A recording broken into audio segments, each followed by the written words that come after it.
Don't try this at home, guys.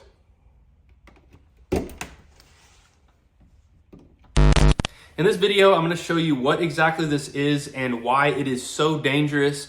And make sure you stay till the end of the video because we're going to be giving away this beautiful Bluetti AC200L power station. So all this is, as you can see, is basically an extension cord with two male ends on it. So you might have a couple of questions. One, why is this even for sale? And two, what is the purpose of it? So as you know, many of my videos are dedicated to being prepared in the event of an emergency power outage. Now, this is a means by which people have gotten power to their home and they didn't really have to do any sort of modifications, but there are several reasons why they're extremely dangerous, and I do not recommend that you use anything like this. Why they're for sale, I couldn't tell you. So I'm going to use our power station here to demonstrate what individuals have done in the past to get this power to their home. And the means by which they're getting it is backfeeding.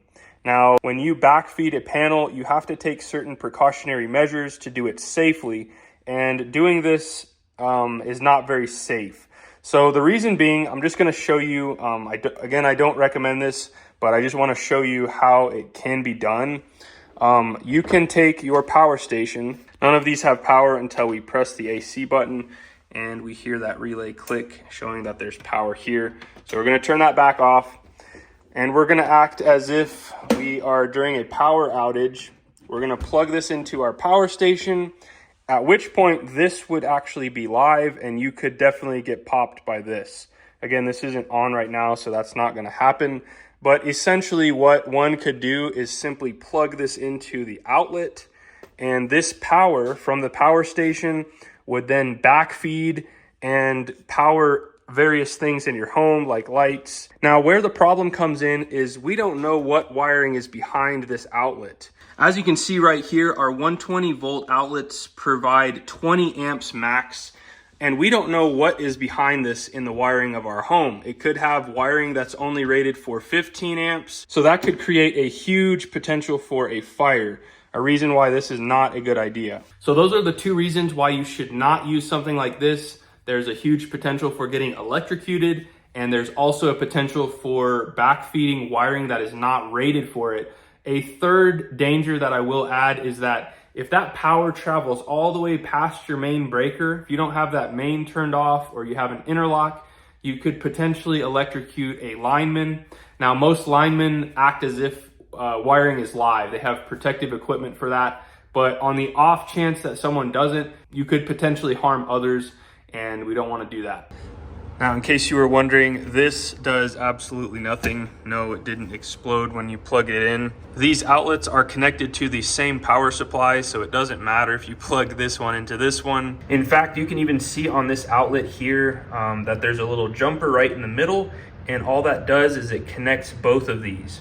Now, the purpose of that is you can break that off and you can have one of these switched to where a switch will turn it on.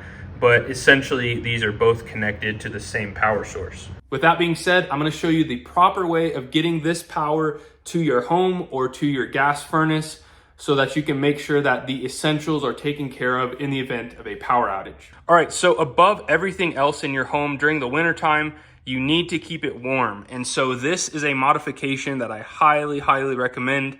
I have a separate dedicated video for how to convert your furnace to an outlet versus having a switch here. And let me show you how this works real quick. So this right here is the power cord for our furnace. And this took about maybe 20-30 minutes to wire this in. It was very easy, very cheap, about $10. And so basically what we can do here is, now that we have this unplugged, this will never be live. This is just like a regular outlet. This outlet is providing power, and this is like plugging in a toaster oven or a microwave or any other appliance. So all we're going to do here is plug this into our 110 volt. And then this one here is for our condensate pump. Being as this is a high efficiency furnace, it generates water and you have to pump that out of the home. So we're going to plug that in as well. All right, so we're going to turn our thermostat to on here. And as you can see, our inducer is running. Everything is running off of this power station. You can see our AC output is 35 watts. While this is running, I want to show you some of the features on this power station. So we have a 30 amp plug there. This is gonna be one of y'all's in just a few minutes. We have USB ports, 2 USB-Cs, a beautiful display there that shows DC input output, AC input output. We have 100 watts for our glow rod that just came on. After that turned off, we've got 45 watts. We have DC outputs here. Here we have options for a battery extension and then hooking up the solar there as well. We just heard our fan come on, and as you can see, we've got 185 watts. This does not pull much energy at all. And as you can see, this says it would run for about 9 hours consistently. However, we know that a gas furnace is going to cycle on and off. So this number, more realistically, could be over a whole day of heating your home. So this will be an awesome thing to have for one of you lucky viewers. So this is option number 1. Let's move on to option number 2. The next way we can possibly get power to our home is by means of a power inlet box. Now, if you've seen my previous videos, you'll see what this is and why it's not dangerous at all. These will never be live until you get power from your power station or your generator. And it will, in this instance, it's going to go through this extension cord to this adapter. But obviously, if you had a generator, you would just have a big extension cord for like 50 amps that you could plug in here. So the way this works is it simply plugs in there. And then we're going to take this extension cord and plug it into our power station. Now, as you can see, our green light is on. So power is coming to this inlet box. And that power is coming all the way to our generator breaker right here, which is off.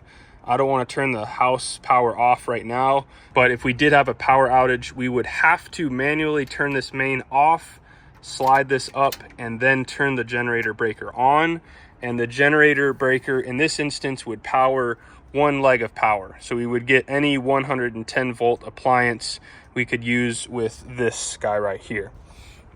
Things like your air conditioner, your dryer if it's 220, your oven if it's 220 obviously wouldn't work, but this will power the essentials like your gas furnace and lighting in your home. So now when we disconnect this, no matter what we do, we're not going to be unsafe. We can unplug this. These will never be live. We can unplug this. These will never be live. So you're being completely safe by doing it this route. So option number 3 is very similar to option number 1, where we had that outlet. This is called an easy generator switch. And it's basically a glorified version of that outlet. We have a completely isolating 3-way switch. So currently we're on normal grid power. Now I'm going to act as if we're in an emergency situation. We're going to flip this to the middle selector, which is just in the off position. And then we're going to plug our extension cord. Again, these will never be live until we have power going to it. And then we're going to plug the other end into our power station. All right, so AC power is on. We're plugged in. As you can see, we have power to our extension cord. We're simply going to plug the female end of the extension cord in right here. I'm going to put it on generator and see what we got. Our gas furnace just came on. And as you can see, we are on the generator selector and we're being powered by this power station. Currently, we're pulling 162 watts.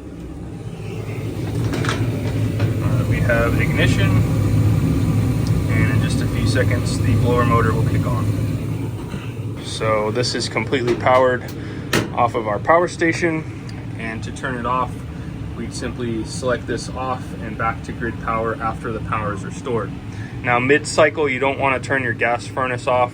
You want to turn it down at the thermostat so that the furnace naturally turns off, and then switch it over to grid power.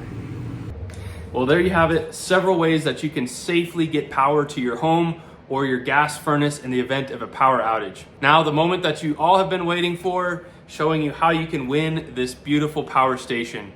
There is no strings attached to this. This was generously sent out by Blue Eddy, so huge thanks to them. All you have to do to be entered to win this power station is leave this video a like and leave me a comment letting me know what you would like to see on this channel in the future. That would be a huge help for me and a huge benefit for you, as you'll have a chance to win this awesome power station. You've got 5 days to add your comment below. Share it with a friend so you have a greater chance of winning. After you leave a comment below, if you're not the one that wins this power station, make sure and use my code DIY HVAC Guy 200L and you can get an additional $100 off of your order. Now, if you're interested in seeing how you can wire your furnace like we had that first one wired with this outlet, check out this video right here and we show you an in-depth tutorial on how to do that to your furnace.